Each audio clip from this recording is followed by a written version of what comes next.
have it? I do.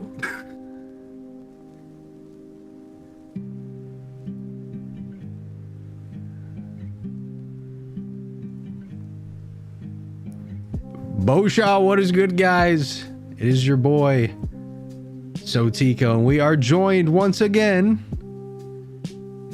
He's back from 9 vacations. You know him as Bolter. You other folks know him as Evan Furry. It is Bolt 23. And he is back. Guys? And we're really excited. Yeah, how many? I'm so glad that I have no trips planned for a whole month and a half. How many vacations? 7? 8? I don't know. There was Louisville. If you guys followed my pod, you saw that I dropped a little pic out at the Louisville Slugger Museum from there. There was Disney World. Went to Galaxy's Edge. It was so much fun. I actually went on 2 different days. It was awesome. And then I guess there was another trip, but I can't remember what that was. You beat up a bunch of little kids too. Oh, whoa! Hold on there. Hold on. That's too far. That's what I said. No, I mean, I guess there's also that long work trip of despair, I guess. But we're back. Yeah, we're back, and Battlefront 2 is on. Yeah, it's just mindlessly keep on living. Enjoy your gameplay that you're gonna stare at for the next 45 minutes to an hour, because we know how science works.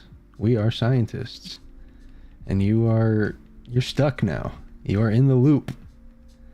And hashtag this is science advice. This is, but what a place to be, because today is the first episode of 2026. It is the first episode of season 4 of the Archives podcast. And moving forward, we're doing things a little differently in the season structure. And it's something that I'm pretty gassed about too, because it's just going to be crazy for organization. So this is the season of movies. And next season, season 5, will be all about TV shows. So on and so forth. And of course, we're going to have emergency pods when things come up, when things are massive. You know, when Mandalorian and Grogu comes out, that'll get its own podcast, I'm sure. Because I know Bolt is on one side of the political spectrum, and he's very like anti anything Disney Star Wars right now, because he is such a right-wing leaner. But hold on. What did I ever say? I don't like anything. Hold on. I gave Andor extremely high praise. Hold on now. I gave Andor extremely high praise. The only things I disliked were things that were just not well made, or just clearly did not understand Star Wars, at least, or not interpret Star Wars the way that I do. Like Acolyte. I did not like Acolyte because of many of my political views. I didn't like Acolyte because Acolyte just wasn't a good show by all accounts. What is this man talking about? I do not want to politicize Star Wars. If they politicize it, I don't care which way to politicize it. I don't want them to politicize it at all. You rage baited, buddy. We got him, guys. It worked. It's too easy, man. Rage bait successful. I'm telling you what. If you convince someone that this guy's right wing, he'll go crazy on you. He does not like being called right wing, and it's quite funny. It is quite funny, but I'm really excited for this portion of the podcast. Like, it's an idea that I've wanted to do, just so that there's a nice chronological bit of what is to come, and gives people an idea of what they can expect in the entire season. I feel like that doesn't happen too much. But yeah, I mean, the episode listing is quite easy. This is a 9 episode season, so it's going to go really quickly. But we're going to be talking about simply the Star Wars movies. So no Rogue One and no Solo. Rogue One's kind of going to get its own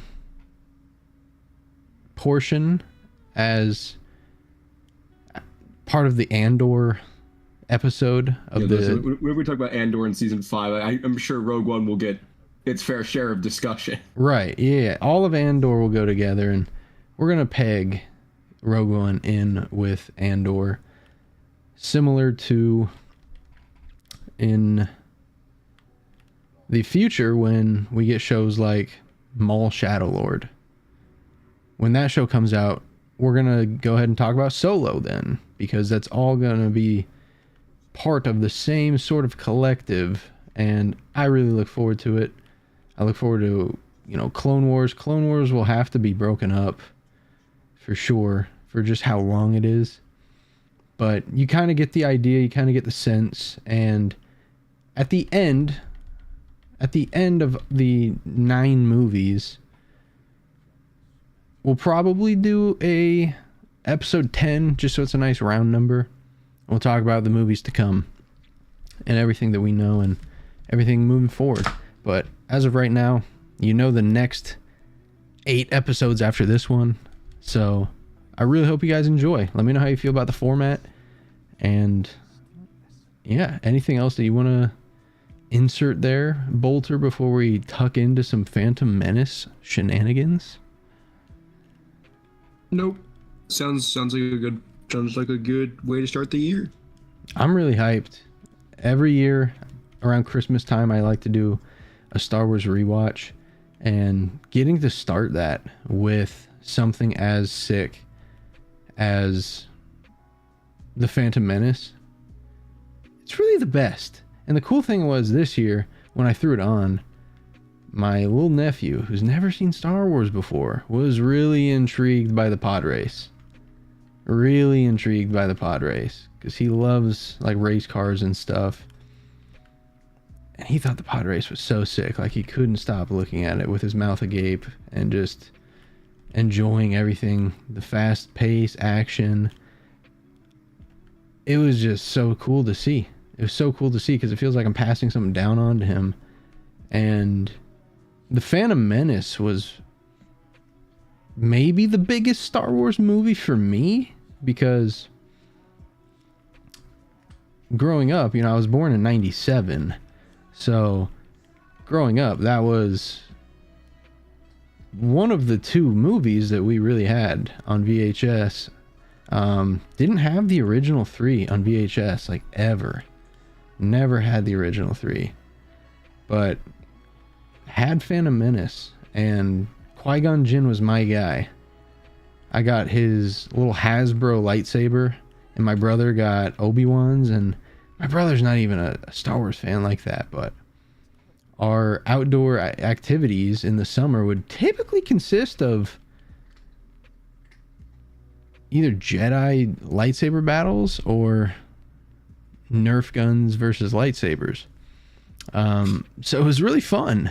And Phantom Menace was a big part of that. Like, Phantom Menace, I think its legacy more than anything is its ability to merchandise and market, because it had a really big responsibility to restart the Star Wars saga, and I feel like it just did a fantastic job. Yeah, Phantom Menace, it gets a lot of hate. As we'll get to see in a few episodes time. For as much hate as it received in its time, I think the sequels have made people forget that it was actually a bad movie, and it made people become quite fond of it now. Once they saw how bad Star Wars could really be in more recent years. I've never taken a very I guess I'll say I've never taken a highly critical approach of movies in general. I've kind of discussed this before. I kind of just want to sit down and enjoy a movie, and if I can find it reasonably entertaining and it doesn't feel like it trips over itself constantly, then it's, in my opinion, a solid movie, right? And I can usually separate out, like, oh, you know, say a good movie from a great movie, but I couldn't tell you exactly what it is. Phantom Menace is a good movie, right? It's a fun movie, and so long as you aren't telling stupid stories, especially in the Star Wars universe, I'll be a happy guy. I just like seeing Star Wars. So it's a fun movie and I enjoy it, and I'm excited to talk about it. Yeah, so I'm going to go through the entire happenings and events of the movie. And feel free to hop in and offer commentary at any point, but it was a movie that I think needed to happen for sure. It had to set the core, it had to world build, and you get so much world building just from the title crawl alone. The Phantom Menace was, for everybody that says that it's a dog water movie, which you get a lot. Like, people think that the sequel trilogy gets a lot of hate, but growing up, the Phantom Menace got as much, if not even more. No, I don't think any of the actors from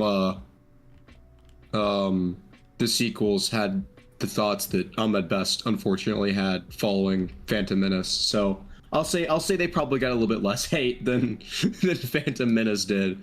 Yeah, it stinks, man. It really does stink. But we're gonna kick things off with the opening crawl, where turmoil has engulfed the Galactic Republic.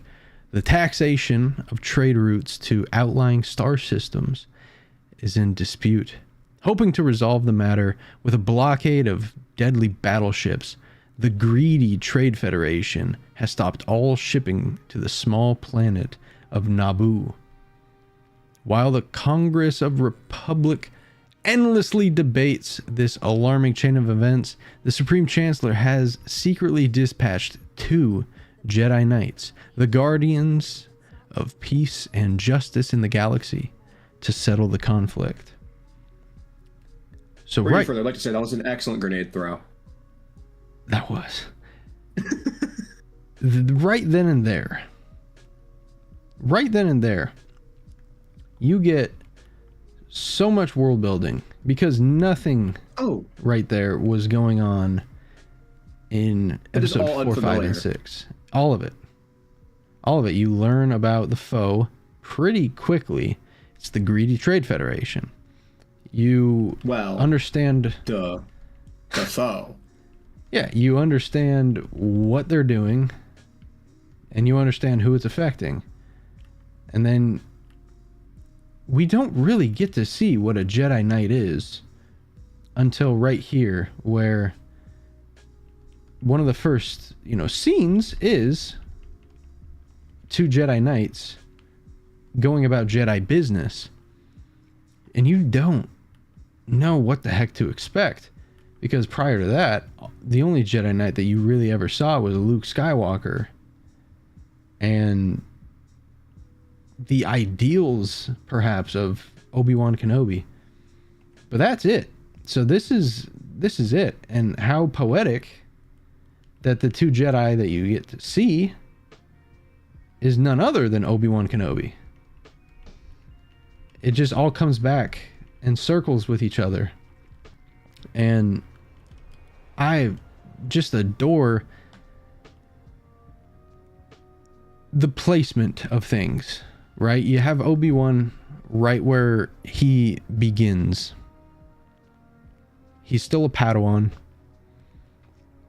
He's fairly ready to go, but you see those same traits that Luke was experiencing. That lack of patience. And I think that goes back to, I think it was in Empire Strikes Back, when Obi-Wan is telling Yoda, like, he will learn patience, just like you taught me. And it's just one of those subtle things that you wouldn't even think of. Something as little as a character showing patience, right?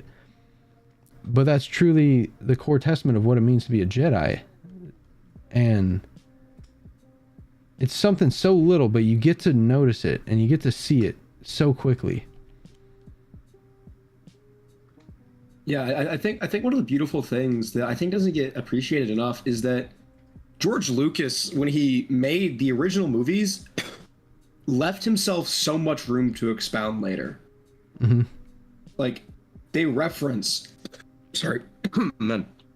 Sorry.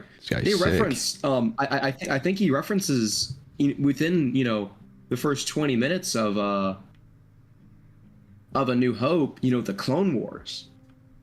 Yeah. Hold up, the what now? You fought in the Clone Wars? And all this stuff, and expanding on all these characters and all these ideas that we don't really get to see.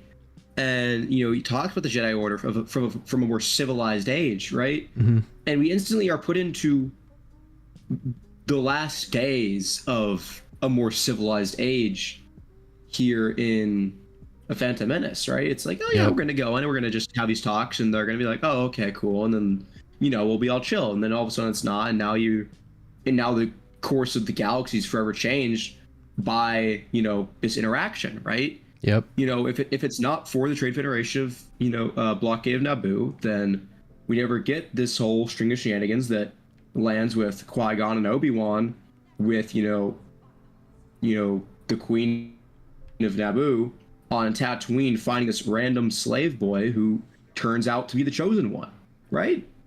Not just the chosen one, turns out to be her soulmate, like that. Well, her husband. We're not gonna talk about that part yet. No. So I think it's really cool that he left himself all this open space, and he's like, let's go fill that in now. Like let's go and fill as much in as we can. And again, he didn't have anything to work off of. He was just kind of like, here's a thing I said, and let's go make this, let's go add some backstory for this thing I said. Yep. Right? 15 years ago, and it's super sick. Yeah. Actually, more like 20 years ago plus. The gall. Depending on when the movie is released. The gall to work backwards is just nuts to me. Because you can go forward if you want to, pal. You can make it so much easier. You can do Heir to the Empire. But no, he decided, no, we need to tell... This story has a captivating enough beginning that this is going to be it. And how fitting that the original title of the movie was called Star Wars The Beginning. No opinion. Thank you for the $10 super chat. Let's go. Big appreciation for that. Thank you very much, dude. But No Opinion also says, we were talking about the sequels and the hate that they got. The sequel actors are better as actors. I will give you that. Yeah, that's agreeable. Even if they were not directed into playing excellent roles with good character depth, they are better actors. I will agree to that. Certainly dude. But Oscar Isaac is a phenomenal actor. Right. And that's not to say that the actors in the prequels are slouches. I just want to point that out too, because Natalie Portman's a good actor. Natalie Portman's fantastic. Ewan McGregor's incredible. Liam Neeson is incredible. Samuel Jackson is incredible. It's a shame we didn't get more Liam Neeson. It is. Sir Christopher Lee, incredible. Frank Oz, incredible. Ian McDermott, incredible. Like, these are generational actors that came from a generation prior that led the way for the generation that we got. So it's not to say that they're slouches at all. It's just, hey, John Boyega, Adam Driver, Oscar Isaac, these guys are thespians. These guys are here to act. And I've not seen a bad Adam Driver performance. I've not seen a bad John Boyega performance or Oscar Isaac performance. Everything that they're in, they bring in. I've seen a bad Daisy Ridley movie. I'll be honest. I've seen. I love how all the movies. We were going through a list of all the actors and you're praising them, and the only two that didn't get praise from either trilogy is like the main protagonist of the trilogy. Well, that's you didn't praise Hayden Christensen and you didn't praise Daisy Ridley, who are the two main protagonists, which I think says a lot about the supporting cast and then the main protagonist actor of the film, which I think is hilarious. I've not seen. I really can't think of another Hayden Christensen movie that I've seen. I also liked Ray. I also really liked Ray. I think that Daisy Ridley was so good as Ray. But well, I don't think she was bad as Ray. I just think Ray was poorly written in a lot of places. Sure, but like at the same time, I don't mind her writing at all. I don't, because it's a chosen one story, and it was different. The issue is everything about Ray was tough. It was really tough. I'm writing a revisionist book. My book is very revisionist. My book does a lot of things to aid a character. It's kind of like a lifter unit in Swigo. That's my book. It's doing a lot for Ben Solo. It's doing a lot for Luke Skywalker's legacy. I think that Rey was badly written. I agree with you. But I also think that the entire portion was disjointed, whereas in The Phantom Menace, everything felt very smooth. Everything felt smooth. Like you knew who was what, you knew where they were going, and everything was clear. That's what I loved about it the most, because it was a first episode of a trilogy. And it was able to keep things on the straight and narrow, where other first episodes of a trilogy can really try and just do too much. And while you could say that The Phantom Menace did a lot, I don't think The Phantom Menace tried to do too much. I just think it was a lot. Does that make sense? Yeah. It was being Star Wars. And oftentimes, I think we all forget that, man. I think we forget exactly what we're talking about. And I don't think that there's a story that embodies what Star Wars is more than The Phantom Menace. You meet the Jedi, yeah. You see the politics. You see the corruption. You see it in action. You get the ground war. You get the war in the stars. You get the action. Yeah. You get the drama. You get the slow moments. You get the fast moments. There's lightsabers, there's blasters, there's droids, there's good guys, there's bad guys. And in the end, it's everyone fighting for a like-minded cause that, everyone's just trying to do the right thing. Even if they're doing the wrong thing, to them, it is the right thing. And that's Star Wars, man. It's exactly what Star Wars is. And I just think that The Phantom Menace, for a first movie of a trilogy, they do such a brilliant job setting these things up. And I'll tell you what, like, it's probably the movie I've seen the most, not just because it's like one of my faves, but anytime you start a rewatch, you start with the number one. So I feel like you're always going to have that fondness to the number ones, whether it's A New Hope, whether it's The Phantom Menace, whether it's The Force Awakens. These number ones have this natural growing and just strong, I don't even want to call it nostalgia, just because what it is just brilliant, man. Like, who would have thought, after watching episode 4, 5, and 6, George coming back 16 years later to work on number one, who would have thought, who would have even imagined pod racing? No one. like I said, he was like, I'm gonna say some stuff, and then I'm gonna come back later, and I'm gonna actually make that stuff real. Then I'm gonna put it on screen, dude. The gall, like the absolute absurdity of he's just a throwaway line of, oh, you fought in the Clone Wars. Like I said, excuse me, the what? The Clone Wars? And he's like, yeah.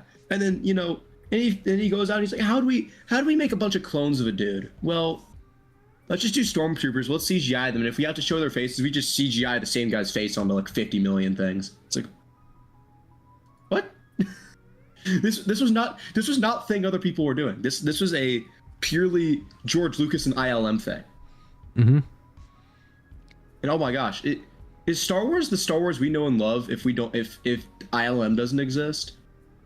No, because not by a long shot, I don't think. For ILM not to exist, that means that Star Wars doesn't exist, because George, it's all George.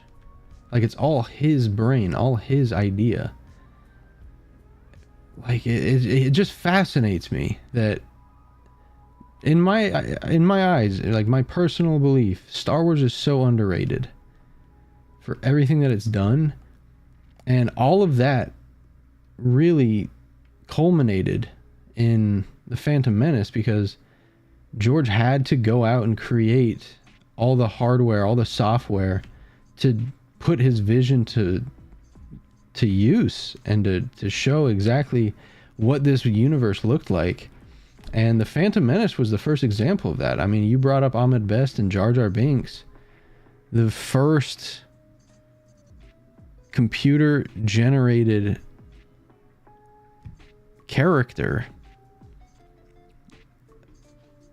to be on a project in a movie, and it's like, you don't even think, oh, this guy's CGI.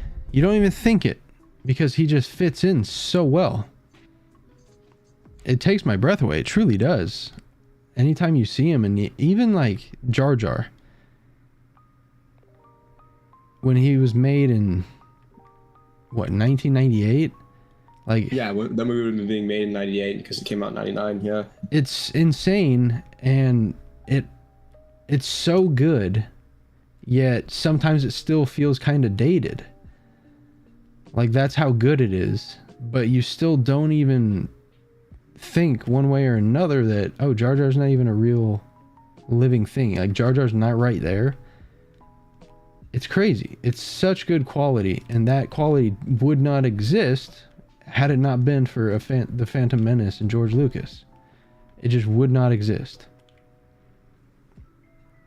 So yeah. I always appreciate the Phantom Menace externally, outside looking in, but even the story, I think the story is so fun. It's about two Jedi Knights that are on their way to be a peacekeeper. And even that ties back to what Obi-Wan called the Jedi Knights, keepers of peace and justice in the galaxy. Well, now you get to see an example of this in the flesh happening right before your eyes. And you can see, like, these are just regular people. They just happen to be touched by the Force. And it just shifts your perspective so much, because you have these larger than life entities, Jedi Knights. And you see Luke Skywalker in action. You see Luke do so much good, so much great. And sometimes you separate part from the whole, and you realize, oh, this is just a human being. This is just a person.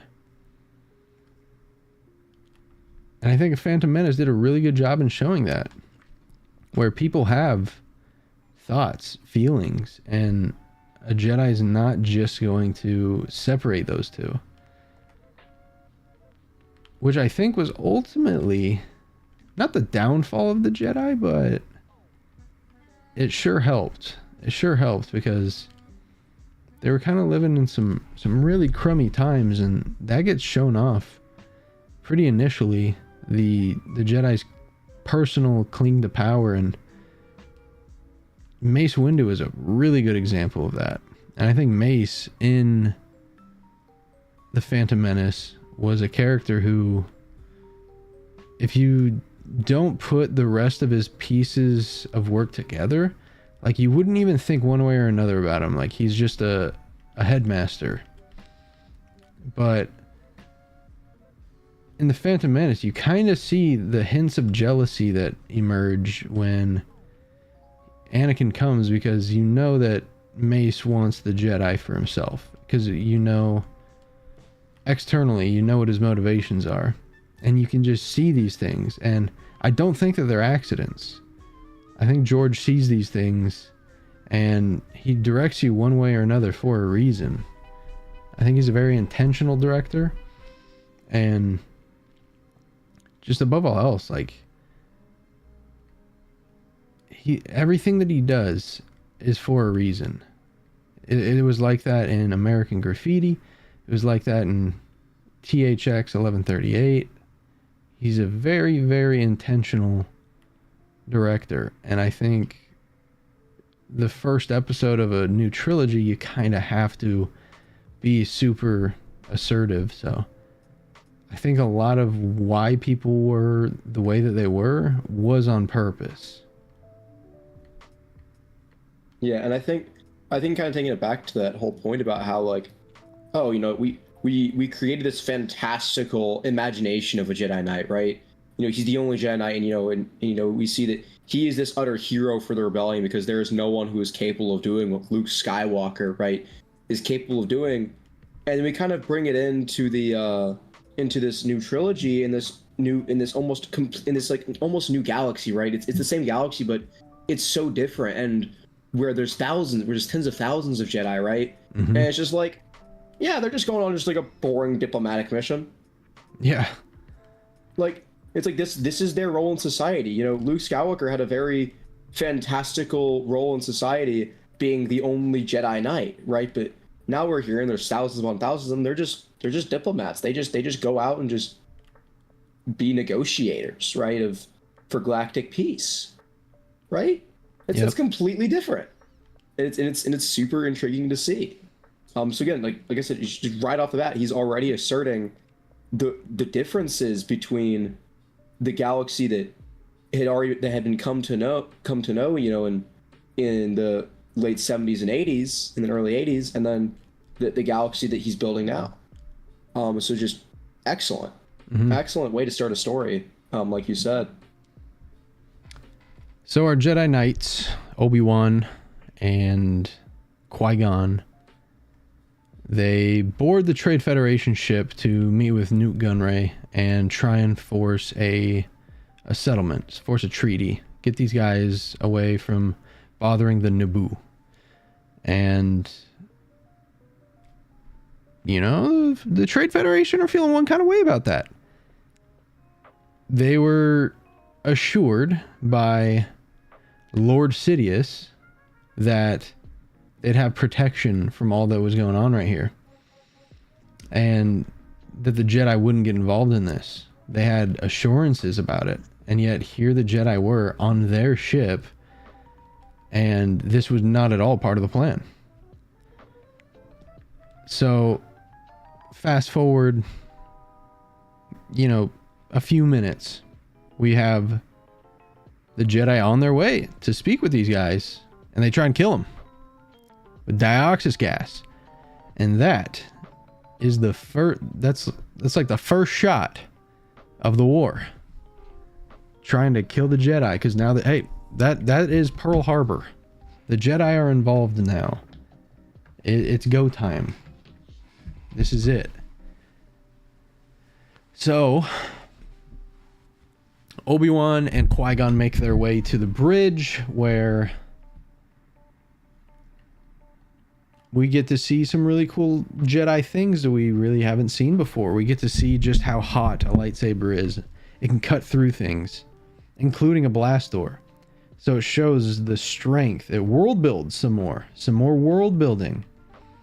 And if you know me, I love world building. It is my favorite thing. Fill up a world with lore and I will devour it. So the fact that we got some more tidbits about just exactly what a lightsaber is capable of it just makes your imagination stretch thin. Like, what else can you do with a lightsaber? It puts you in the story. It does a real good bit of self-insertion with the imagination. And I'm sure, like, growing up, I'm sure that you had similar thoughts of, like, what could you do with a lightsaber, right? Oh yeah, it's like what? So well, if you can do that, like what can you do? What is the? Or maybe not even like what can you do? What can you not do? Yeah. Right. I think what's more intriguing when one of the first things you showed being done with a lightsaber is just cutting through a door. You know, like this like door is obviously meant to keep you in permanently until that door is open. Mm-hmm. We're just like, oh yeah, we just cut through. We just walk right on through. It's like, what can you not do with this? Yeah. Right. Especially because I can't remember. Had we seen? Did Luke block Force lightning with it? No. Okay, so we're eventually gonna get to see it block Force lightning. Mm-hmm. Like there's so many things that are like, dude, this is sick. Like this is a sick weapon. And then you get later in the movie, you could have a double. Yeah. You could have a two-blade one. And it's like, well, it's like, or you can it's like you can duel these things, and then they add freaking, you've been playing Shadow Grievous, bro. You have a guy with 4 arms and a lightsaber in each hand. Yep. And then hey, love him, love to hate this guy. Paul and Krell, 2 double-bladed lightsabers. As much as we all hate Paul and Krell, that's sick. So, again, it's immediately opening up this like, oh yeah, by the way, those laser swords you thought were cool, I'm making them cooler. Yeah. I'm gonna make you buy even more of these. And it worked. I had a Darth Maul dual blade. Me and my buddy Jacob, shout out to him. We'd play Star Wars almost every time we hung out. We were either playing Star Wars or playing sports, sometimes both. I had a Darth Maul dual blade. I went over to his house. I was obviously being Darth Maul, but we'd also just come up with random names. So who knows what I was doing. But I was running through his downstairs to go outside with it and caught the blades on the door and just absolutely pulled the entire lightsaber apart, breaking it. Broke my dang heart. But the dual blade, dude, I'm a big fan of dual blade. I'm a really big fan of it. I think it's super sick. I think it's so offensive. And we see that a little bit later on in the movie. Because when we originally meet Mr. Maul, he's rocking just the single blade of his double blade. So he's doing homework. He's testing, hey, how does this Jedi fight? Because I'm going to handle him later. I will be back. And I will have my vengeance. So the thing that I also really liked too was how it really felt like Qui-Gon escaped Maul the first time. But I don't want to jump too far ahead because guess what? The Jedi end up escaping the Trade Federation ship aboard the landing crafts of the droid army, where they go down to Naboo, and they're in the jungle. They're in the jungle of Naboo, and they run into a creature who Bolt has said some very, very distasting words about the actor who portrayed this really fun character. I didn't say anything bad about Ahmed Best. I just said that it's very unfortunate that Ahmed Best. I said no. In fact, I said I felt bad for Ahmed Best about what he went through playing this character. I was talking about the things that you're saying off screen, off recording. Yeah. Oh wait, what? Yeah, the opinions. We don't ever badmouth Ahmed Best. A couple of times. Back. We love Jar Jar Binks. I don't think I've ever badmouthed Ahmed Best. I don't think I've ever seen Ahmed Best in anything I didn't like. I'm really excited for next episode. That's all I'll say. But we do see Ahmed Best at the very end of this movie, in a couple of forms, which is really cool. But we meet Jar Jar Binks, who is our introduction to a talking sentient humanoid that is very, very fun. Very fun. We love Jar Jar Binks. Funny. He's fun. He's a fun guy. Potentially a Sith Lord. Potentially a Sith Lord. I don't want He's a Sith Lord. Yeah, I don't want to rule that out, but he is definitely potentially a Sith Lord. And he is the key to everything that happens, which is very fun. He helps the Jedi get back to the Naboo by bringing them to his underwater village that is perfectly represented, which is just nuts to even fathom once more. A underwater species, bro. And it's just like the most beautiful place that you could even imagine. It's a dreamlike place. And it's such a fun part of the movie in my opinion, in my perspective. It's such a fun part of the movie. Because where the hell else are you seeing an underwater village with a race of alien that we've never seen before? And I hate to use the terminology again, but Bolter, this is some great world building, bro. No, yeah, I mean, whenever you... Again, like, I think sometimes we forget, especially me being, you know, not... Like, dude, my parents were not even married yet when this movie came out. That's reference for how young I am, bro. I am an infant in comparison to Star Wars, bro. Like, Star Wars turning 50 next year, dude. Like that's crazy to think about. We are now in 2026. A New Hope turns 50 next year. I remember like it turning 40 and being like, whoa, that's a huge deal. As huge of a deal as, you know, 11-year-old me could think. But like, that was a huge deal. And so, like, and you look at this, I think we kind of forget because now we live in a world where CGI is so much more where CGI is common, right? Where, you know, as little as, 10 years after, A New Hope, you're getting movies like Avatar, right? Where, like 80% of the movie is CGI characters, right? And you have just such a wealth of CGI, right? Because the technology got to the point where this can be done reasonably now. Right. So now we have movies, we have the animated films of today where it's it's entirely CG, right? And it's impressive.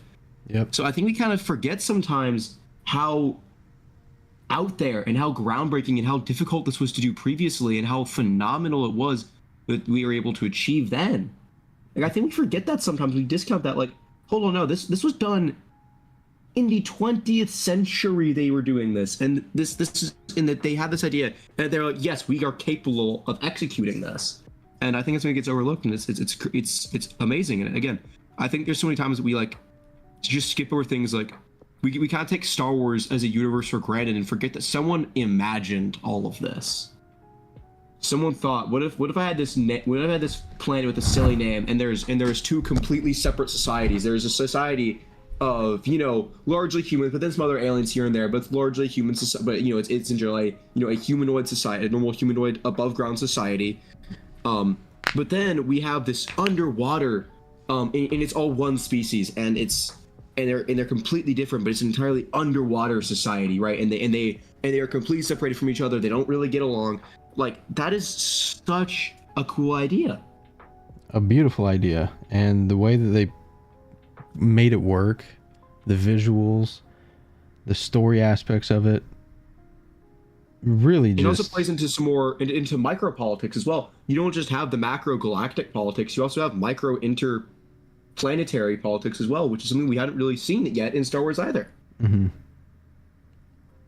And again, it wasn't just done, it was done well, and that's something that I can really appreciate, because George's philosophies on politics are all very like, they're all very humanity based. They care about the human, and that's really what you see in the Phantom Menace with the ongoing turmoil. It's very appropriate in the times that we're going on, where if they do something to us, they're just going to do it to you as well. You must see that. And for, you know, the Naboo to go out and reach out to the Gungans, like, I feel like that's a massive thing, because that's just like you asking your bitter rival for assistance because you're being invaded, and if we don't work together, then they're going to slaughter us. It is up to us working together as a last resort to do this. And it worked. It worked. And it was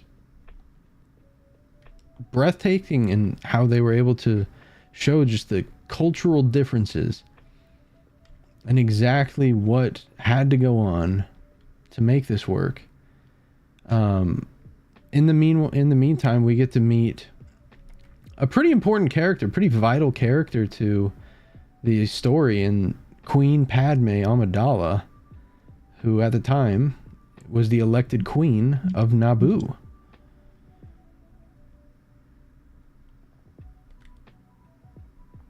Padme, someone Thank who you, George Lucas, for again introducing just, dude, the costuming. Oh my gosh. yeah. We haven't talked about the costuming yet, bro. Oh, We got to see. I just want to give a big shout out in chat. We have Natalie Portman fan 1817. Big shout out. Really? Yeah, big shout out. Natalie Portman is perfect as Queen Padme Amidala. And we agree. I don't think that anyone else could have played that. Genuinely. We had the podcast a year or so ago about if I'm forgetting her name, but the lovely lady who played Elizabeth Turner in Pirates of the Caribbean, who played Sabe, I believe, in the Phantom Menace, if she could have played Padme. But truly, I think that, and George even said it in all the making of films, this role was written for Natalie Portman. And I truly think that no one could have played this. Keira Knightley, thank you, Noah. Keira Knightley. I don't think anyone besides Natalie Portman could have played Padme Amidala. She's just so goated. So goated. But as you were saying, the costume design was... I don't use this term, so you know it is when I use it, but it was peak. Those were just insane. Every scene seemingly was something different. And not just different, but it was just like so in tune with the theme of what was going on.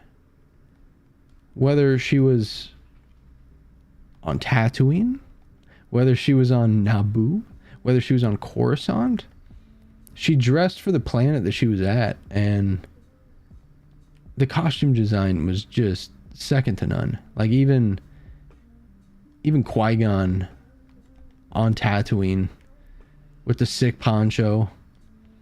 I loved it. And the world felt so lived in. And that's something that I feel like it doesn't get enough plaudit for. The world felt so lived in. You had so much going on. They added again, like I said, like obviously we had the macro, all like intergalactic, or like interplanetary,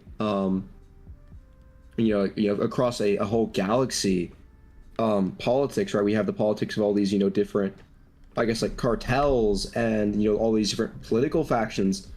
But then we go into a planet where you have, you know, you inside, and we have that planet's own geopolitics. In the same way, we went in and was like, I'm gonna make this very beautiful culture. If it's a very small planet, but they are very like in touch with like nature, and they are artists, right? These scenes were filmed. Naboo was filmed in Italy, right? Yep. Lake Como. The palace is a real building, right? And these are real places, and they are beautiful, right? Stunning. And so also, I mean, it's stunning the places he was able to find that on Earth that are so fantastical that when you tell me that this is of an alien world, I just believe it, and I don't even realize for a second that I'm being shown something real. And when you can do that, it's phenomenal, because when you have the capability to show someone something real and say, and put it in a fictional universe, and me forget that this is a thing on Earth, that's a talent.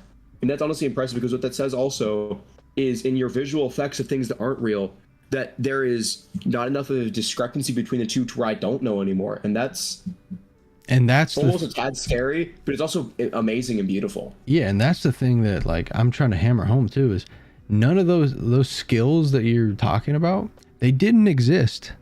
They had to be created for this. And this was their first test. This was their first, like, this was the guinea pig. And it worked so well. Like, I have zero complaints about... People always bring up the fact that, like, this had more actual sets. This had more CG. I don't care. Like, show me what picture it is in your brain that you are trying to create, and then just do it. I don't care what means you need to create the vision. Just do it.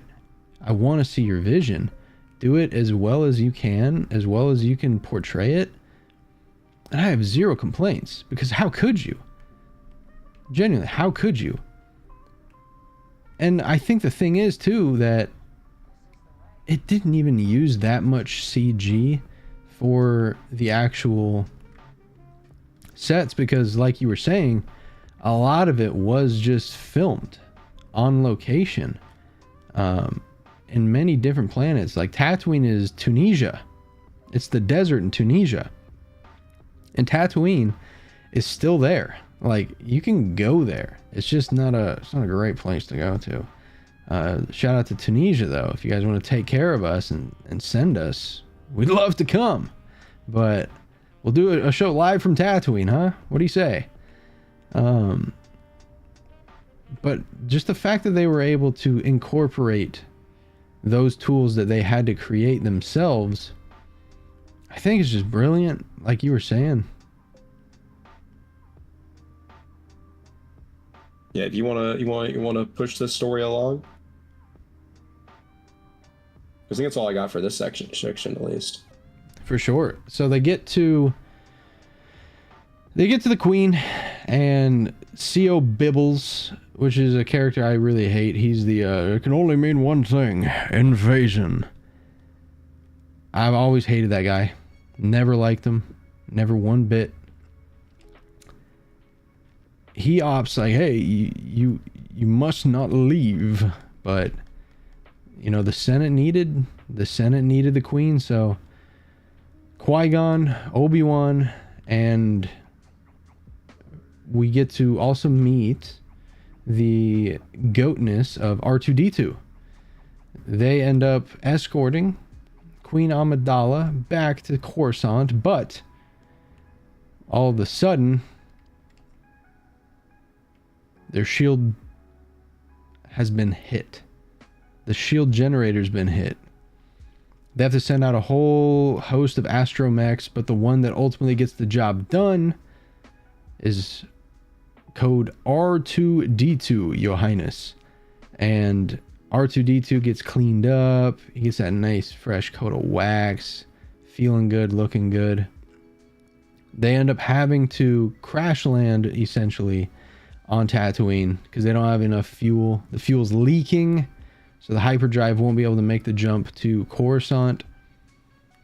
And they go to Tatooine because it is not controlled by the Federation, but is controlled by the Hutts.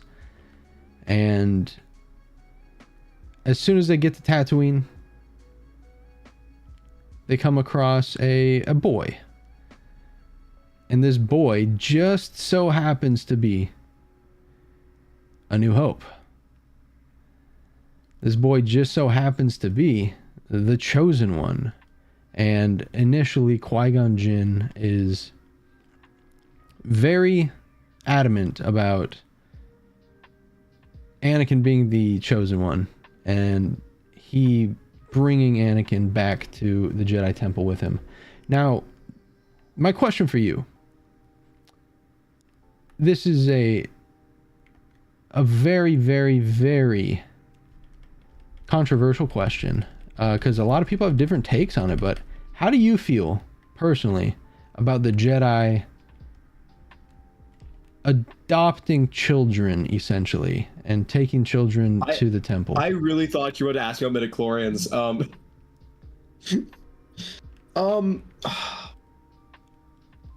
I think this is something I'm definitely going to want to tackle whenever I get to that portion of my book, which that will be in the first book, so it's something I'm gonna have to figure out how I want to tackle relatively soon. But no, I think it's a very interesting thing. I think it's not like they're kidnapping them, No, for the most part. And we've seen that certain societies have, we see in the Clone Wars that, whatever species it is, it's like in season 6, and like Jar Jar's low-key like freaks with them low-key, and like they like him a lot. I don't know. That was an interesting arc. Anyways, but they don't become Jedi anymore because they're like, they don't let the Jedi come take them, right? So I think so long as I think it's like, it's rough, but it's like, so long as the parents are like willing and accepting, it's like it's kind of okay. Like, yeah, I think from the standpoint of the Jedi, they are. It makes complete sense why it has to be so young, for a multitude of reasons. I don't know. Reasons that are a little newer, to be honest. Like, it wasn't always that way for the Jedi. It was just like an adopted teaching, closer to Yoda than to like Bane. If that makes sense, because Bane was about at the turn of the millennium, and Yoda was not far off Bane. That's something that I feel like people also don't really take into account, because the end of the Jedi Sith War was the Sith, destroying themselves with the thought bomb from Darth Revan, and for the next almost 1,000 odd years, the Sith really aren't taken into account, because like the Jedi witnessed their destruction. They were there for it. They saw it. And this movie is so massive because this is the Sith back. The Sith returning. Yeah. And I think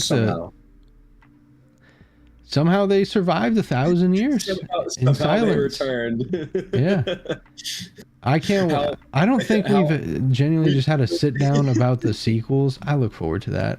Episode 9 of this is going to be so sick, guys. You guys are going to want to tune into that for sure. Because, again, Bolt's got these right-wing ideals that you guys are not going to want to miss. I don't know where that's going to come into play, but sure. I'm really excited for it, but no, we get on to Tatooine, we meet the Chosen One, and we see... I figured that this would be your favorite movie based on the pod racing.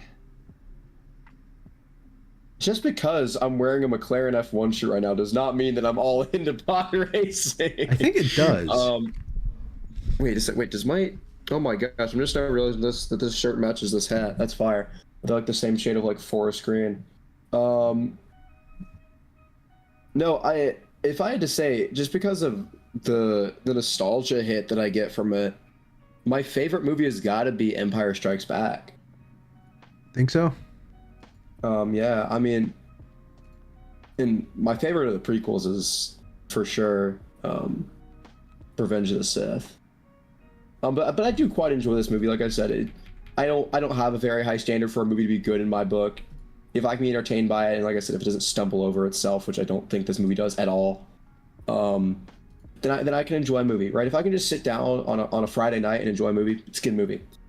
Great movie. And not have to think about it too much, and not feel like, yeah, well, this is kind of but I can get over it. It's like, no, if I don't have any of that, then it's a good movie.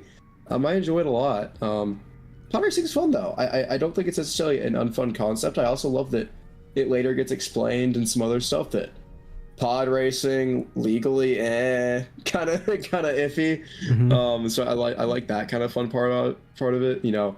And again, it's George Lucas going back to a thing he knows. Yeah, it's racing, bro.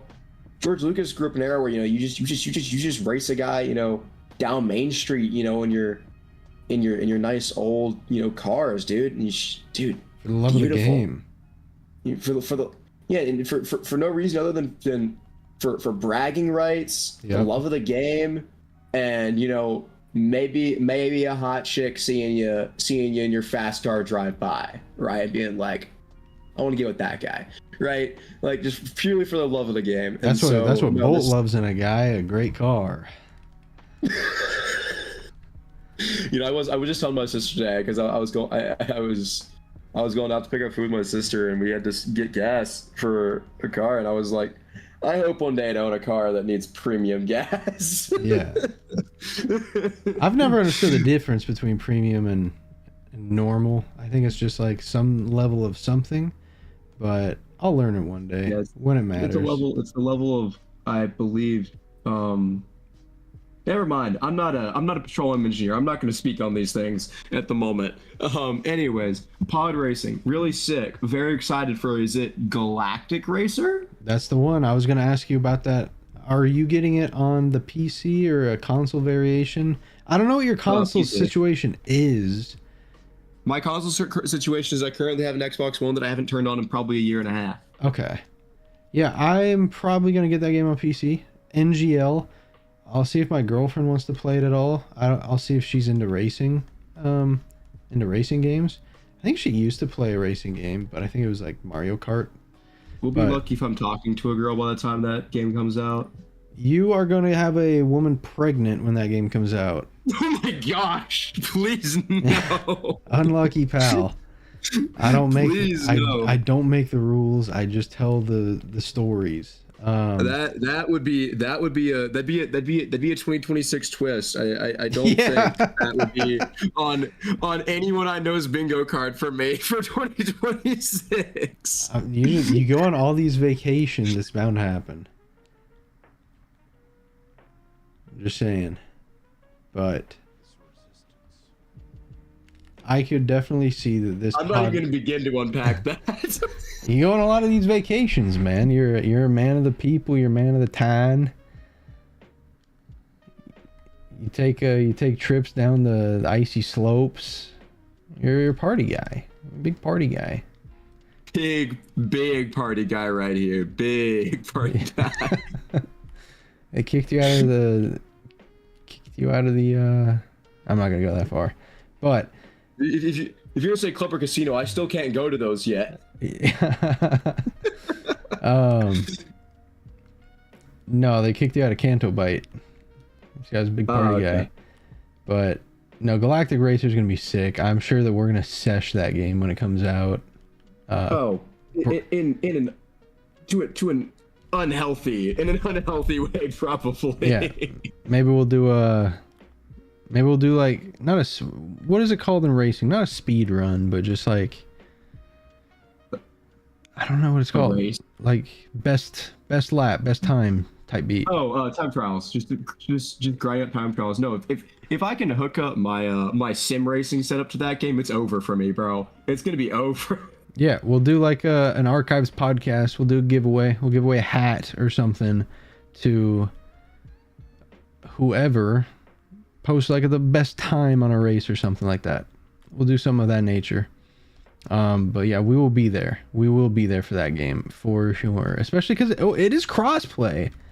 I'm just realizing. It is. So, Thank goodness. Yeah. Thank goodness.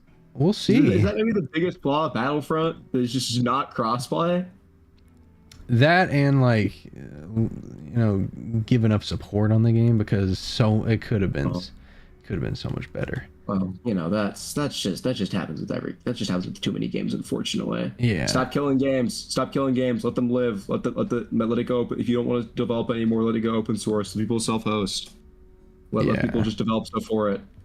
Stop holding on to it so tightly. Just let the community who loves it enjoy it, please. Stop killing games. All right, soapbox. I'm stepping off of it. No, I'm like that too, and I'm like that with the Phantom Menace, man, because like there's so much that I'd love for the current regime of Lucasfilm to tackle.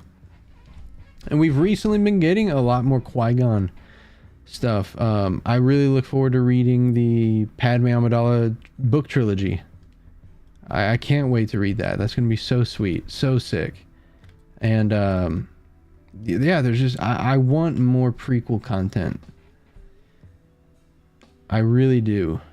And I think a lot of that is to do with just how full and how rich that the Phantom Menace was. Truly. We're here on Tatooine. We have the pod race. We see that it's ran and controlled and presented by the Hutts, The 89th annual Boonta Eve pod race brought to you by Hutt Spice.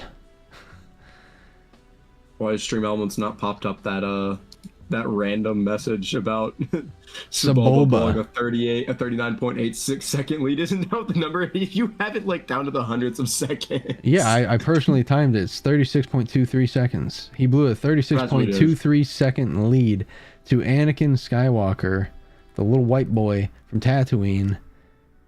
And he did it. And he did that, man. Down hit that frame by frame analysis. Dude, it was just like those things matter. He's the only human that could do it. The only one besides Revan that could successfully win at these pod races. And I googled it. Those pods were moving at 855 miles an hour, dude. Yeah, that's stupid. Is that just not the fastest thing you've even ever fathomed? In a race? In a race, yeah. Apart from like, I know you're going into it. I don't want to spoil it because you've told me about it, but the racing that you're looking into.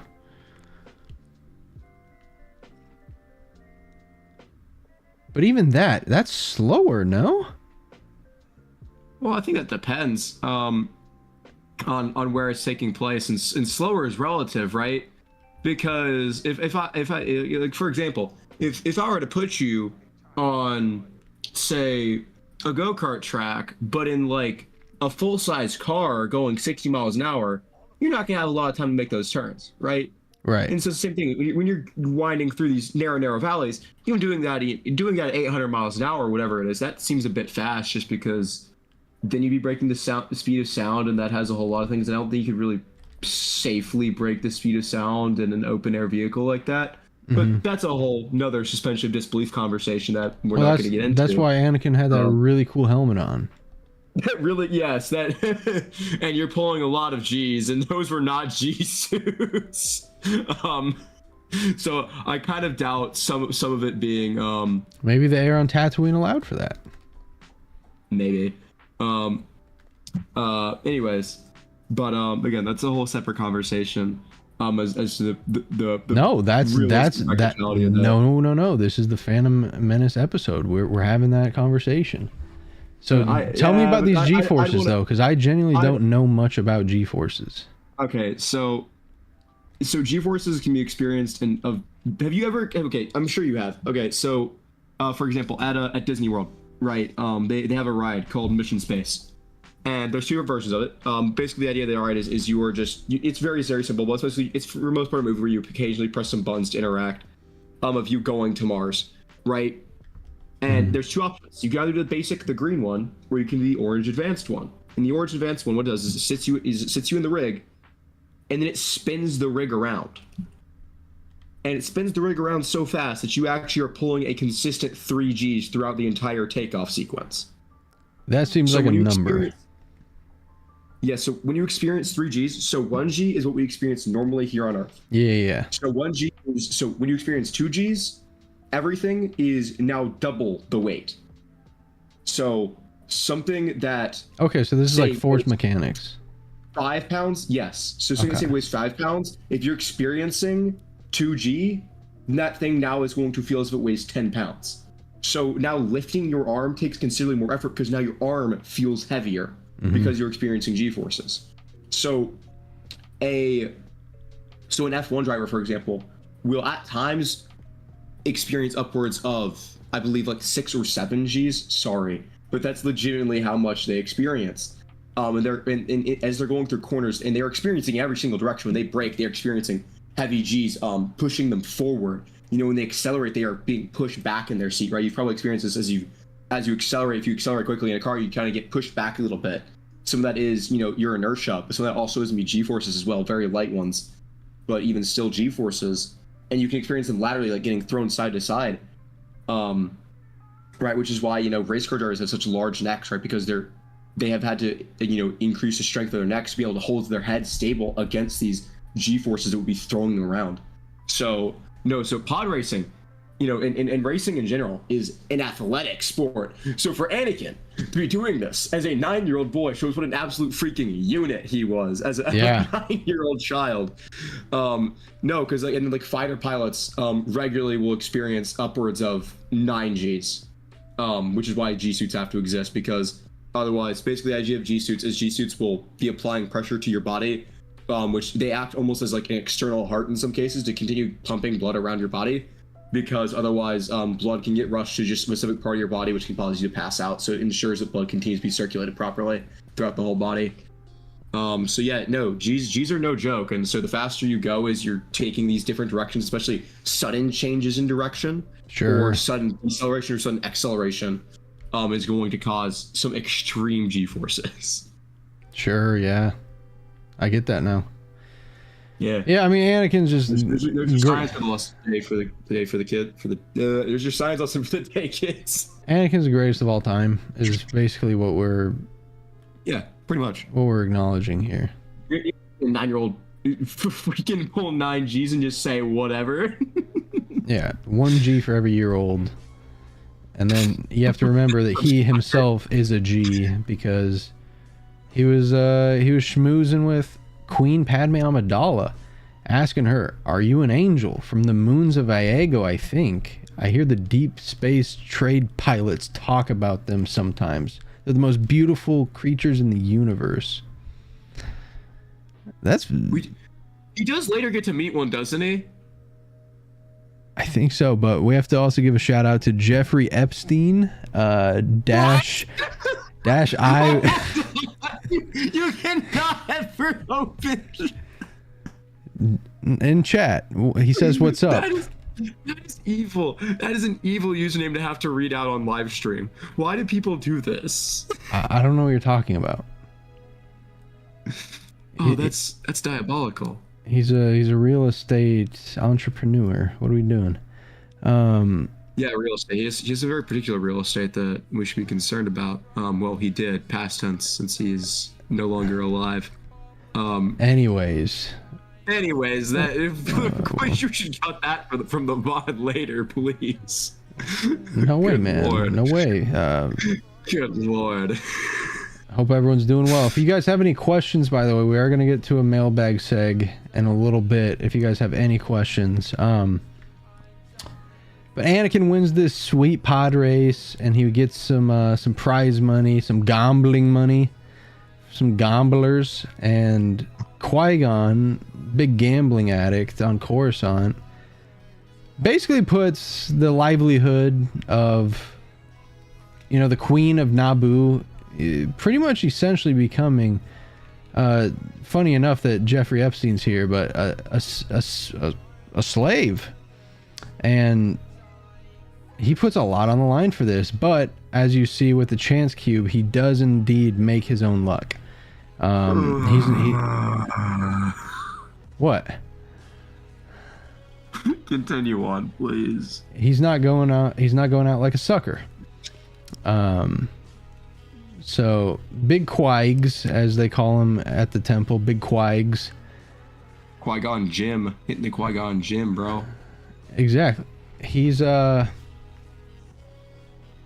very, very gambling Jedi. He loves gambling. And they won. They beat Watto, who... Only money. Watto's an interesting guy, too. And OBS Studio disconnected? No way. Is it because we mentioned Jeff?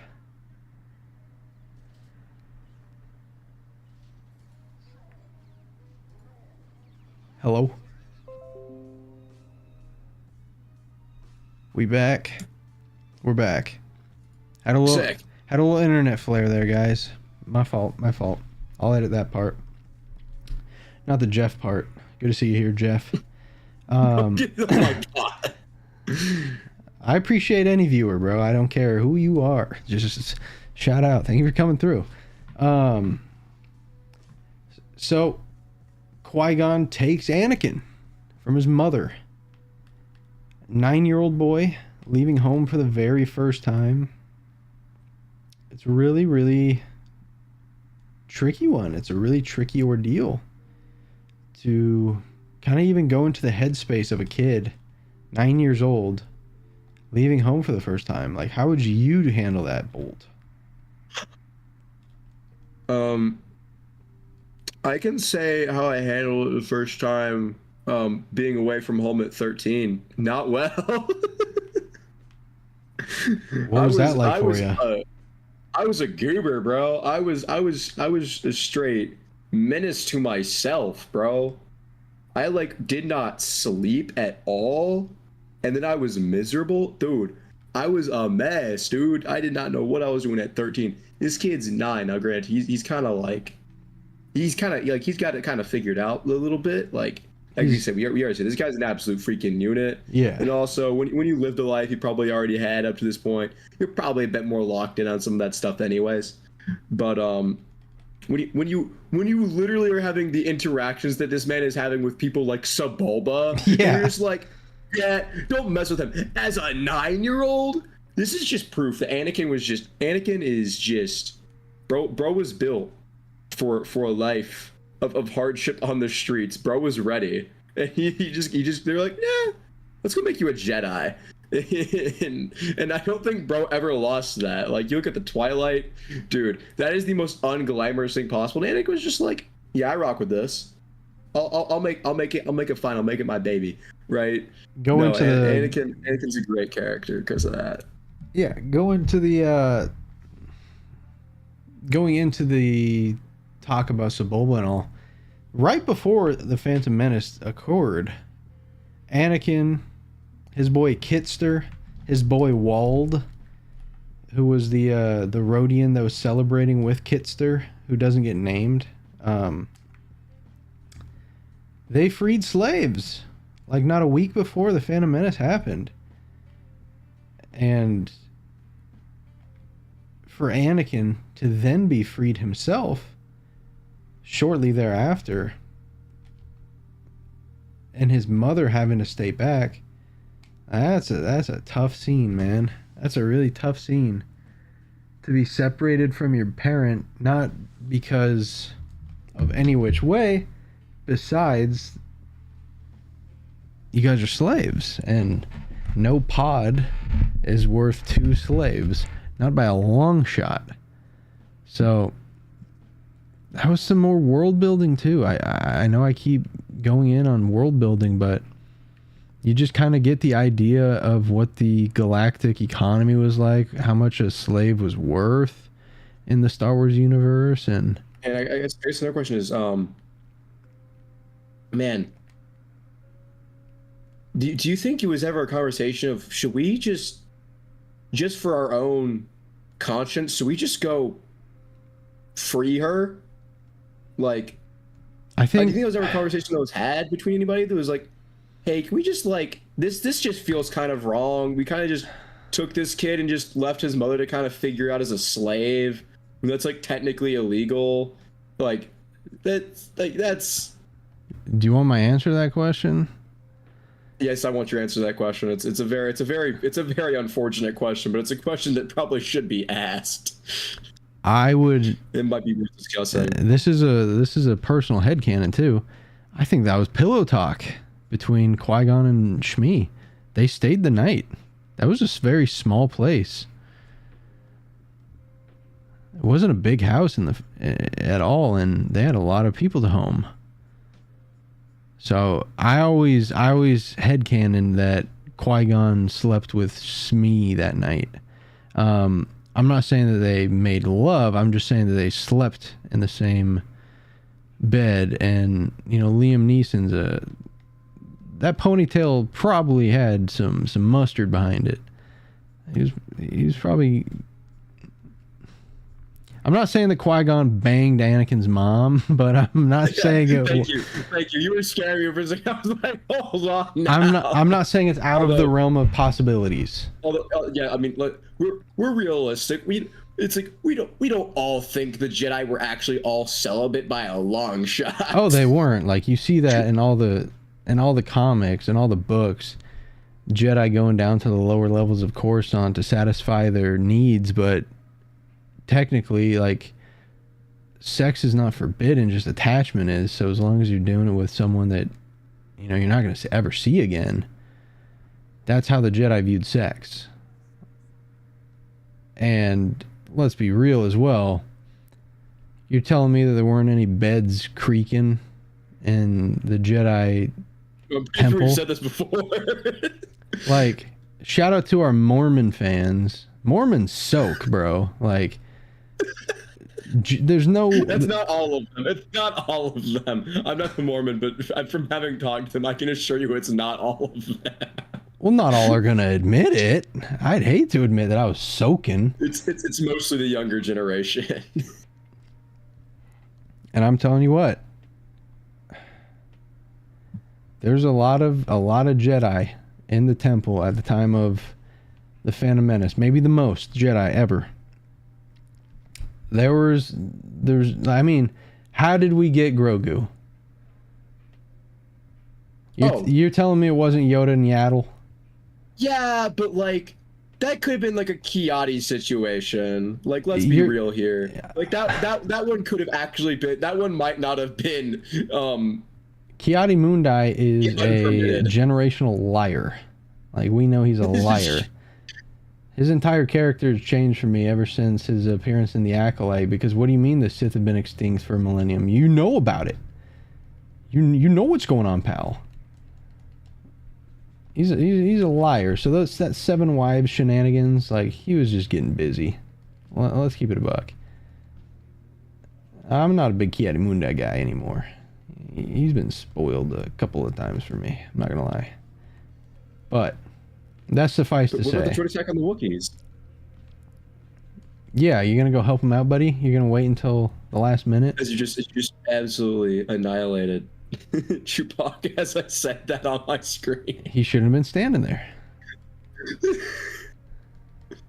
Was that Chewbacca, or was that just some default Wookiee? Oh, that was Chewie. Let's go. Yeah. No, but man, this is not Star Wars the Archives podcast. This is Star Wars the ADHD podcast, Loki. Oh, we're just vibing. We're having fun. What's a structured podcast? That's a podcast that you tune out of. I hope you guys are listening. I hope you guys are having a good time. We have a lot of concurrent viewers right now for us, so I appreciate everyone that's here. Appreciate everyone that's listening. You guys are the goats. But as I don't even know what the hell we were saying, but Qui-Gon Jinn may or may not have been sleeping with Shmi Skywalker. And to answer your question, that's what we were talking about. I think that was pillow talk. Like, yeah, of course I'll come back and free you. Now, free them titties. Oh my gosh. I'm just saying that, like, Was this Liam Neeson? Perhaps. Perhaps. It could have happened, and to say that it couldn't have would be ignorant. Like, who's to say... Give me the NC-17 takes of Mrs. Doubtfire. Deadass. Like, who's to say that Qui-Gon wasn't about that John? But man, can you imagine Robin Williams in a Star Wars movie? I think he'd be a really good droid.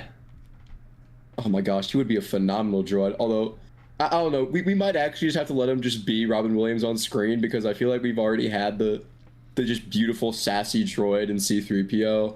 And I feel like a droid or an alien, he'd be so good. He would be. Oh, dude. He'd be so good. I'm trying to think of an alien, but maybe even like a Toydarian. He'd be so fun as a Toydarian, because he'd do such a funny voice. No, he would. Make him a. I'd love to. As soon as I get to heaven, I'm gonna ask Robin Williams to do a Toydarian impression. That's gonna be like my third thing that I do as soon as I get up there. It's gonna be on my wish list when I get up there. When God's like, all right, so what do you want to do first? Let me go shake my dad's hand. Let me go try out the mocktails that I know that they have. And let me ask Robin Williams, hey, can you do a Toydarian by chance? And I bet he hits me with the craziest one of all time. I'd never use AI to bring someone back to life, because that's so effed up.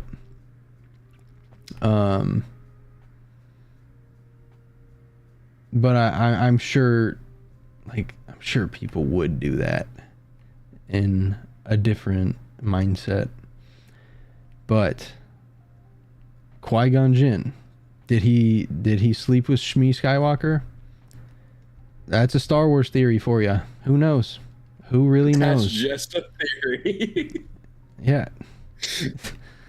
A Star Wars theory.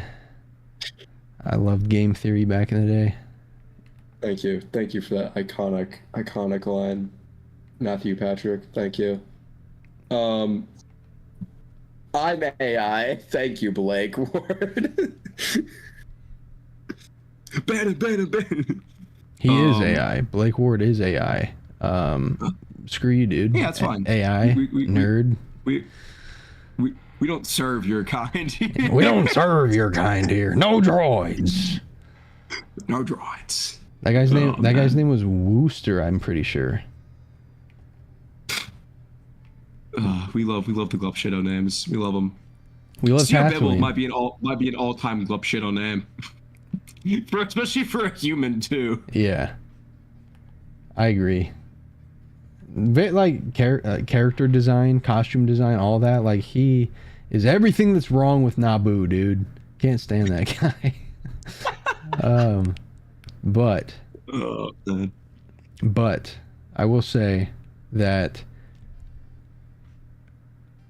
I think, to finally answer your question, I think yes. I think Qui-Gon would have, if he survived, go back. I think he would have gone back and freed Shmi. Anakin wouldn't have known about that conversation. Neither would Obi-Wan, because he was on the ship. So Anakin wouldn't know of a promise to come back and free you. Obi-Wan wouldn't know of that. So Anakin then wouldn't really hold that in. And I'm sure that we had something that I'm able to do in my book is like the last conversation between Leia and Han and Ben Solo before Ben goes off to the academy.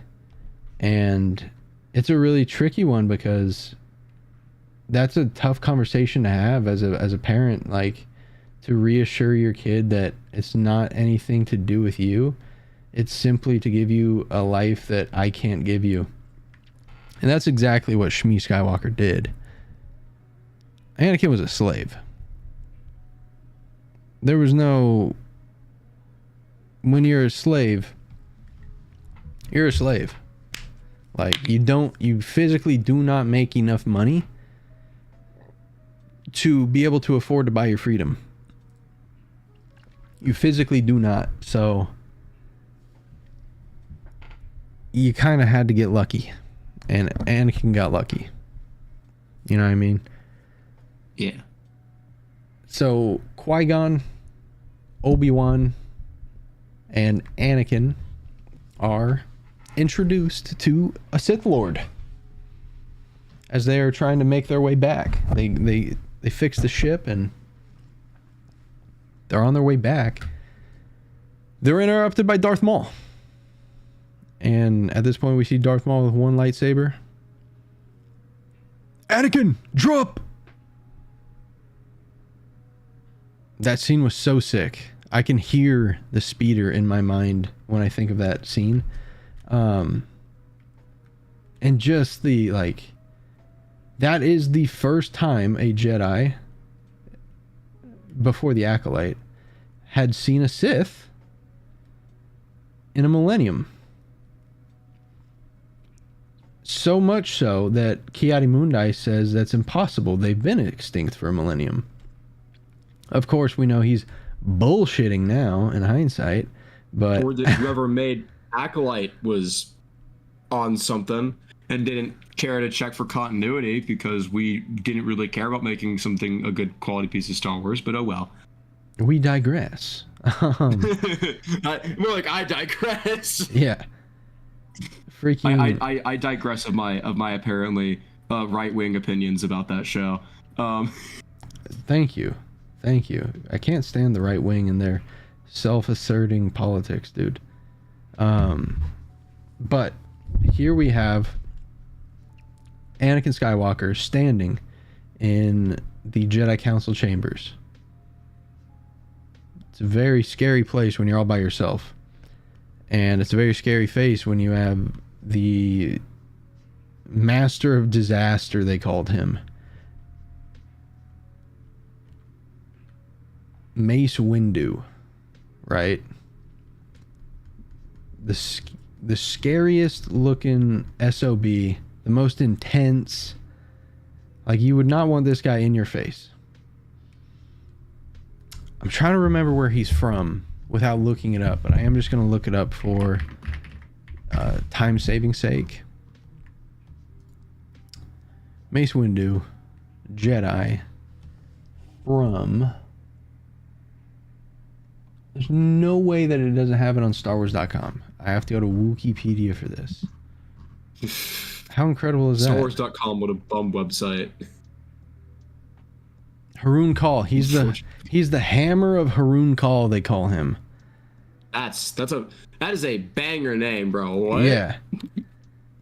He's the hammer of Harun Kal. And the most intense SOB in the Jedi. He's the number 3. He's the number 3, but God, does he feel like the number 1 at times. The only 2 people who rank ahead of him would be Ki-Adi-Mundi and Yoda. Simply based on seniority, really. But Yoda is kind of like the good cop to Mace Windu's bad cop until Ki-Adi-Mundi asks, "Your thoughts dwell on your mother?" And Anakin goes, "My thoughts dwell on your mother." And the Jedi Council goes crazy. Like, ooh, burn, got him. And this was like really when it was a really pivotal point for Anakin in his character arc, you know, because we see that he's not going to take no ish from anybody. But for real though, we see that Mace Windu has a no nonsense feeling towards Anakin. Like, it's not gonna happen, pal. You will not be trained. The code forbids it. You're too old. And you see where the Jedi are at in their mentalities. You see how locked into not changing that they are. And this was hate to say it, really good world building. Really good world building. How did you feel about the Jedi and their eventual progression, even into like Clone Wars? I mean, I think you could have a very long talk about, where all they went wrong, right? There's so much to dig into that I just don't have time for today. Mm-hmm. But I mean, at the end of the day, the Jedi became very legalistic and were just blinded by a multitude of factors, right? But they had become to some extent arrogant, and that they just felt like, we have all this power, right? Even if they didn't seek power, they were aware of the influence and power that they had over the galaxy. Even if they chose not to necessarily exercise all of that power and influence, they knew that they had it, right? And that they were capable of doing that. If they wanted to, they could have completely co-opted a takeover of the Senate at any point if they really wanted to, if we're being realistic. Right? You bring them all to Coruscant, you can, and they would have enough people to support them. But if you start a whole lot war, they would have been fine, right? You get the point. So kind of coming into this here, right? They're faced with this this child who had, because ultimately he is a child. No matter how mature he is still a child, right? And you have this child who you're seeing has phenomenal power, right? This phenomenal power that is the greatest that you have ever witnessed, right? This Jedi who you have, who is the Grand Master of the Order, who is 900 years old. Yep. Has a theoretically lower power ceiling than this guy. I mean, theoretically, he should have a lower power ceiling, right? According to what they understand, the midichlorians, which again, the whole midichlorians conversation. Look, love or hate the explanation. At the end of the day, when you're writing science fiction, space fantasy, whatever, you're going to have a tendency to want to explain things, and you're going to want to world build and expound on things. And that was the explanation he came up with. If you don't like it, come up with your own headcanon and ignore it. But that's what he came up with, and I'm not gonna ever fault. I'm never gonna hate on, and I'm gonna just commit to not really hating on someone for having a dumb explanation for something. Because at least they're willing to explain it, especially if it's something that's like really out there to have to try to explain in the first place. So, but he has this great cosmic power, and you're kind of, and I don't necessarily blame him here, because you're kind of sitting there like,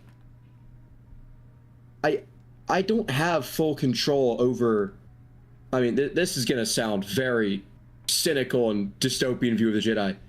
I don't have the power to influence the way that this kid thinks. He's already got too many of his own freeform thoughts. He already has all these attachments that have been made. All these thoughts he's already made about the galaxy that we haven't been able to influence yet. And that sounds really, really grim and dark, but when you understand the kind of power and the kind of potential that you're talking about, you understand why that actually is quite important, why that's actually maybe not so grim. No, because we can see later what happens as a result of that, right? Because he is willing, because again, we see what he does when his mother dies, right? The absolute, he goes on and just, the genocide might be the wrong term, but he goes and slaughters this whole village. Yeah, it's a very... No mercy. Right? He kills an entire village. Right? And so... And just brutally, right? A village based on people that he grew up around. Like, he grew up probably hating the Tuscans. So it was taught behavior. Exactly. And so... And they kill his mom, and he's just like, oh, cool, I'm going to kill all of you. And so it's very intriguing, right? And so I'm going to say, even though obviously, we've been taught to root for Anakin at this point in the movie. It's like, oh yeah, oh what? You jerk, you won't let him be trained? He's the chosen one. Mm-hmm. But like, when you really think about it, I think Mace Windu is in a lot of ways right, and they're like, hey, this might not be a good idea. And then we have Qui-Gon Jinn, who says Qui-Gon's just like, he's going to be trained as a Jedi or as I will break off and start my own thing. And the Jedi really couldn't afford to lose someone like Qui-Gon, someone that they wanted on the council but refused because of the way that they thought. So it's just a really tricky situation altogether. And even when Yoda eventually agrees to train the boy, or let the boy be trained rather, it's not out of want, but the council just agrees to do it to honor Qui-Gon. And because they're kind of like, we have this new threat now, we might actually want that power now. Yeah, it may as well be in our hands and not back on Tatooine. Because that was what was going to happen. They were going to take the boy back to his mother. But Obi-Wan was like, well, I'm going to train the boy now, and I'm going to do it as a Jedi or not. So, really tough situation for the Jedi. They kind of had their hands tied. Not much that they could really afford to do beyond let Obi-Wan train the boy. What was the worst that could happen? And I know that we do gloss over a lot, but I think the Duel of the Fates in and of itself really is very straightforward. Like, someone was going to train Anakin. It was either going to be Qui-Gon if he survived, Obi-Wan if he survived and Qui-Gon died, or Maul. Maul would have trained Anakin if he was successful in surviving the Jedi. But he wasn't. He got really greedy. He was taunting, personal foul, taunting on the defense. 15-yard penalty, automatic first down, lost the team the game. And half the distance to the goal, aka half your body.